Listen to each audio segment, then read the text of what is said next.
General secretary और प्रवक्ता हैं। राजभर जी, स्वागत आपका। ये प्रत्याशी क्यों नहीं दे रहे हैं इधर? कोई इनको प्रॉब्लम है मनीष सिंघवी जी को?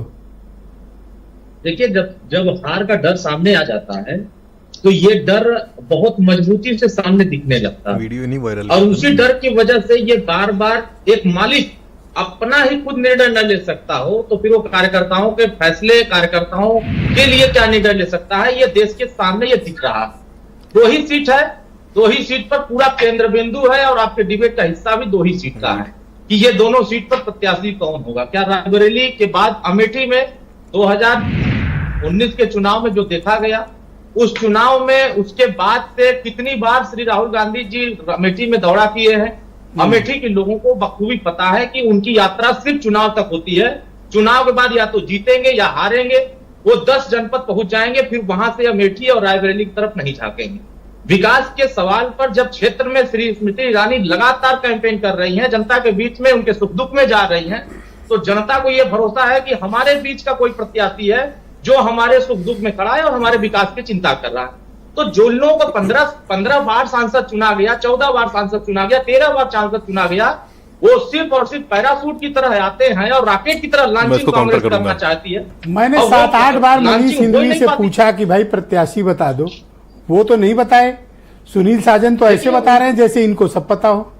अब उनके सहयोगी दल हैं, हो सकता है कि आपस में कंफ्यूजन है। अब ये सोल्यूशन वो बता रहे हैं, वो मानने को तैयार नहीं है। सपा कांग्रेस को बता रही, कांग्रेस मानने को तैयार नहीं है। तो ये तो हकीकत है कि इस गठबंधन में कौन क्या बोल रहा है, ये सब ने छोड़ दिया है कांग्रेस अध्यक्ष के ऊपर कि श्री मल्लिकार्जुन खड़गे जी फैसला करेंगे।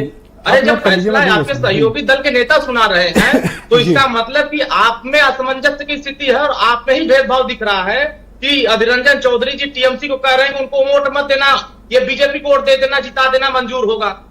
लालू यादव जी के बेटे, अरे ऐसे तो आपके पिताजी के तमाम वीडियो वायरल हो रहे हैं जिसमें कह रहे हैं कि हमने भी बड़े दर्द में समझौता किया है।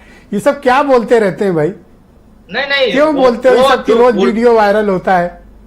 नहीं, ये जो समझते लोग हैं, जो माननीय ओम प्रकाश राजभर जी को नहीं समझ पाते हैं, जो दूर रहते हैं वो इस बात को कहते हैं, जो नजदीक आते हैं वो तो समझ जाते हैं कि जनता की भावना बता रहे हैं। हम भाजपा के साथ आप मुसलमानों के बीच जाते हैं तो आपकी भाषा दूसरी होती है, ऐसा लगता है आप बीजेपी से खफा हैं, और बाहर आते हैं तो आपको लगता है सपा से खफा हैं। ये आपका समझ में नहीं आता कुछ कि एक्चुअली क्या चाहते हो। ये बात माननीय ओम प्रकाश राजभर जी खुल के कहते हैं कि 20% आबादी मुसलमान का है। आप लंबे समय तक सपा को वोट देते हैं लेकिन आपके शिक्षा के बारे में वो नहीं सोच पाते हैं, आपके रोजगार के बारे में नहीं सोच पाते हैं, आपकी बेहतरी के बारे में नहीं सोच पाते। हमारे पास अल्पसंख्यक कल्याण है, हम आपके कल्याण के लिए, हम आपको विकास का 1 नंबर देना चाहते हैं, हम विकास में 1 नंबर आपको खड़ा करना चाहते हैं। इसी बात का दर्द तो सबको होता है कि माननीय ओम प्रकाश। अच्छा ये बताओ कि आप कैसरगंज में ओम प्रकाश राजभर कैंपेनिंग करने तो जाएंगे ही?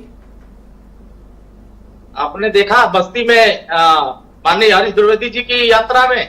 नहीं, मैं कैसरगंज का पूछ रहा हूँ, गोल पोस्ट ना बदलिए। कैसरगंज तो जाएंगे ना आप लोग प्रचार में? कैसरगंज से बस्ती की दूरी ज्यादा है नहीं।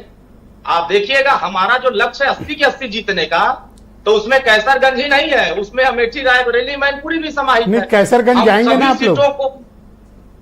क्यों नहीं जाएंगे? पार्टी का निर्देश होगा तो हम अपने पार्टी के अपने वोटरों के बीच में अपने समर्थकों को अपने साथ खड़ा करेंगे। शुक्रिया आपका। मैं आज तीसरे मनीष हमारे साथ मौजूद है।